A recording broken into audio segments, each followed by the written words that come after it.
The Last Polar Bear by Jean Craighead George, paintings by Wendell Miner. The Last Polar Bear.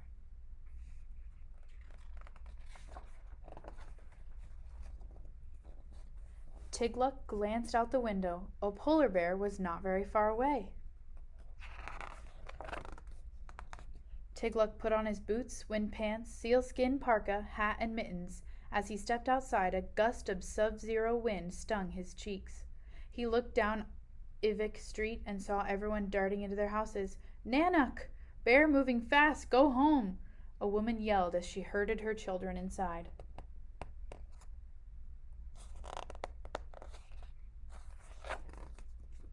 A sudden snow squall blinded Tigluk. Hearing a noise, he waited. Crunch, squeak, crunch. Just then the blast of white thinned. Nanuk was standing right in front of Tigluk. She looked straight at him with her night-black eyes. "What are you trying to say?" asked Tigluk. Nanuk rose up on her hind feet and flailed her enormous paws. Then she rolled her eyes upward and headed north, as if to say, "Follow me, Tigluk." Against the white ice she was yellow, then yellow-gray, and finally she was gone, her empty paw tracks appearing one after another. Tigluk's grandmother came up beside him. "Nanuk spoke to me," Tigluk said. "I think she wants me to follow her." "Yes," said his Aka. "The bear needs you."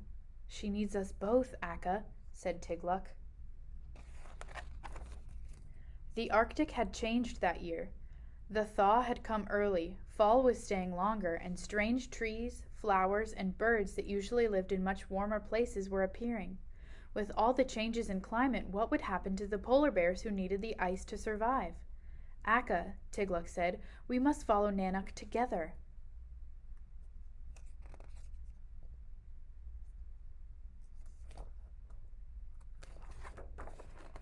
The next day Tigluk brushed the snow off his father's old sealskin kayak. The kayak had ripped coming ashore last fall. Aka would need to mend it. He took it over to her house. "Can I help?" he asked. Aka's eyes twinkled. "Mending is a woman's work," she said.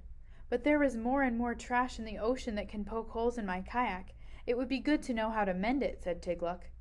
"Then I will teach you," she said. One morning, weeks later, Tigluk and his Aka paddled into the great Arctic Ocean to find Nanuk. "Look at those birds," Aka said. "They are guillemots. They never nested so far north before, but now that it's warm, they come here and lay their eggs in old crates and oil drums." Tigluk and Aka paddled for days, stopping on ice floes and small islands to rest and eat painatak, the seal jerky they had sun-dried for their journey. "There are fewer ice floes than there used to be," Aka said. Tigluk knew ice floes were polar bear ships. Nanuk used them to find food and rest. "What happens if there are no more ice floes?" Tigluk asked. "Then there will be no more Nanuks," Aka answered. They spotted another ice floe. "Look, Aka!" yelled Tigluk. "Those 3 black spots are Nanuk. There are her eyes and nose."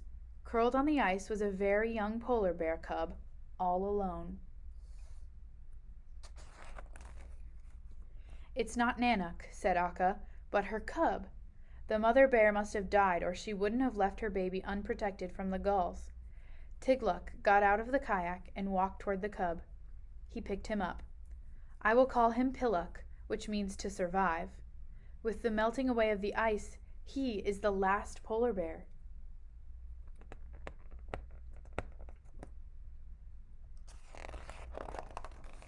"We'll take him back to town and feed him," said Aka. Tigluk tucked the baby bear in his arms, and the little cub put his arms around Tigluk and licked him on the face.